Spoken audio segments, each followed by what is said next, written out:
బంగాళాఖాతంలో వాయుగుండం కారణంగా రెండు తెలుగు రాష్ట్రాలను భారీ వర్షాలు కురుస్తాయంటూ వాతావరణ శాఖ హెచ్చరించింది. అయితే విశాఖలో పరిస్థితి మరింత దారుణంగా ఉన్నట్లుగా తెలుస్తోంది. విశాఖలో ఉన్నటువంటి ప్రస్తుత పరిస్థితి హుదూద్ని తలపిస్తోంది అంటున్నారు. 40 నుంచి 50 కిలోమీటర్ల వేగంతో ఈదురుగాలులు వీస్తున్నాయి. అలాగే తీరం వైపు అలలు చాలా పెద్ద ఎత్తున ఎగిసిపడుతున్నాయి. గతంలో హుదూద్ సమయంలో ఎలాంటి వాతావరణం అయితే ఉందో ఇప్పుడు మళ్ళీ అలాంటి పరిస్థితులే కనిపిస్తున్నాయి అంటున్నారు. విపరీతమైనటువంటి గాలులు, మరోవైపు తీరానికి ఎగసిపడుతున్నటువంటి అలలు, భారీ వర్ష సూచనలతో విశాఖ వాసులు వణికిపోతున్న పరిస్థితి కనిపిస్తోంది.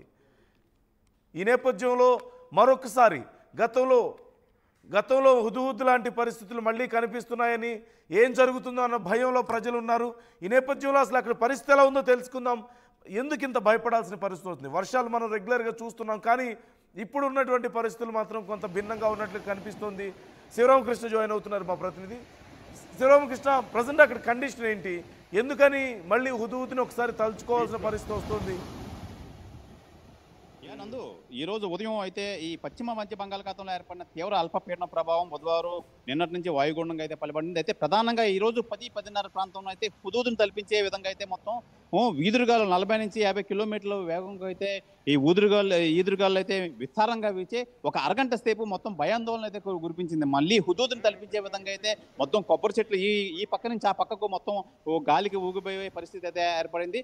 అయితే ప్రస్తుతానికైతే మనకి 12:33 నిమిషాలు అయితే ప్రస్తుతానికైతే వాతావరణం అయితే నార్మల్గా అయితే ఉంది. అయితే వర్షం ఎప్పుడు పడే అవకాశం అయితే ఉంది. మొత్తం మేఘావృతం అయితే ఉంది.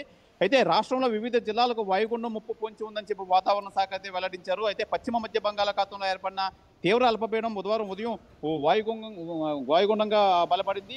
ఈ మొత్తం మేఘావృతమై ఇది ఉత్తర వాయువ్య దిశగా కదులుతూ తీవ్ర వాయుగుండంగా బలపడే అవకాశం అయితే భారత వాతావరణ శాఖ అయితే విభాగం పేర్కొంది. అయితే శుక్రవారం తెల్లవారుజామున దక్షిణ ఒడిశా ఉత్తరాంధ్ర మధ్యలో గోపాల్పూర్ పారాదీప్ పోర్ట్లలో సమీపంలో తీరం అయితే దాటనుంది అని చెప్పి అంచనా వేస్తున్నారు వాతావరణ శాఖ. అయితే మరోవైపు అరేబియా సముద్రం తీవ్ర అల్పపీడనం కొనసాగుతుంది. ఇది పశ్చిమ దిశగా కదులుతూ వాయుగుండంగా బలపడే అవకాశం అయితే ఉందని చెప్తున్నారు. అయితే బంగాళాఖాతంలో బలపడిన వాయుగుండం ప్రభావంతో గురువారం రాష్ట్రంలో వివిధ ప్రాంతాల్లో అయితే విస్తారంగా వర్షాలు కురుస్తాయని చెప్పి అమరావతి వాతావరణ కేంద్రం రాష్ట్ర విపత్తుల నిర్వహణ సంస్థ అంచనా అయితే వేస్తున్నది. అయితే శ్రీకాకుళం, విజయనగరం, పార్వతీపురం, మన్యం, విశాఖపట్నం, అనకాపల్లి జిల్లా, అల్లూరు సీతారామరాజు, కాకినాడ, తూర్పుగోదావరి, అంబేద్కర్ కోనసీమ జిల్లాల భారీ నుంచి అతి భారీ వర్షాలు అయితే కురుస్తాయి. ఏలూరు, పశ్చిమ గోదావరి, కృష్ణా, ఎన్టీఆర్, గుంటూరు, బాపట్ల, పల్నాడు, ప్రకాశం జిల్లాలో అయితే భారీ వర్షాలు కురిసే అవకాశం ఉందని చెప్పి అయితే వాతావరణ శాఖ అయితే తెలిపారు.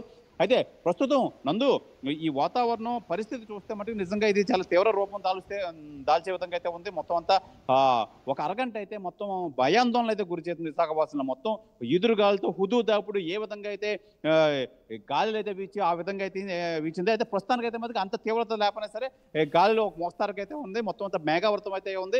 ఈ వర్షం అయితే మటుకు మళ్ళీ కురిసే అవకాశం అయితే కనిపిస్తుంది విశాఖపట్నంలో. ఏదేమైనా లోతట్టు ప్రాంతాల్లో అందరూ అప్రమత్తం చేశారు. రెవెన్యూ శాఖ, కలెక్టరేట్లో అయితే మటుకు కంట్రోల్ రూమ్ అన్ని ఏర్పాటు చేయడానికి సంసిద్ధంగా ఉన్నారు.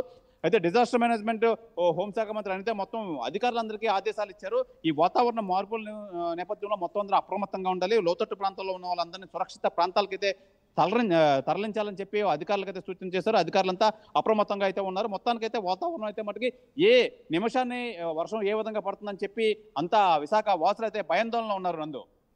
అయితే అంటే వాయుగుండం కారణంగా ఇప్పటికే తీర ప్రాంతంలో ఉన్న వాళ్ళందరూ జాగ్రత్తగా ఉండాలంటూ వాతావరణ శాఖ హెచ్చరికలు జారీ చేస్తుంది. ఈ నేపథ్యంలో అసలు అక్కడ బీచ్ పరిసర ప్రాంతాల్లో తీరం వెంబడి ప్రస్తుతం కండిషన్ ఎలా ఉంది? మత్స్యకారులకు ఎలాంటి అలర్ట్స్ జారీ చేస్తున్నారు? 3వ నంబర్ హెచ్చరిక జారీ చేశారంటూ కూడా తెలుస్తోంది కదా? నందు 3వ నంబర్ ప్రమాద హెచ్చరిక అయితే జారీ చేశారు. అయితే తీవ్రంగా ఈ అలలు అయితే ఉవ్వెత్తున ఎగిసిపడుతున్నాయి. ఈ నేపథ్యంలో అయితే మనకి థ్రెట్ మొత్తం అంతా కనిపిస్తుంది. ఎట్టి పరిస్థితుల్లోనే మత్స్యకారులు అయితే ఈ వాతావరణానికి అనుకూలంగా అసలు లోపలికి వెళ్ళే పరిస్థితి అయితే వేటకు వెళ్ళొద్దని చెప్పి అధికారులు అయితే సూచించారు. అయితే దీని థ్రెట్ మొత్తం అంతా విశాఖ సముద్రం అంతా అల్లకొల్లోలంగా మారి మొత్తం ఏ నిమిషానికి మళ్ళీ వర్షం ఏ విధంగా పడుతుందో, ఏ ఈదురుగాలుల ప్రభావం మళ్ళీ తీవ్ర రూపం దాలుస్తుందని చెప్పి అన్నట్టుగా ఇక్కడైతే వాతావరణం అయితే ఉంది.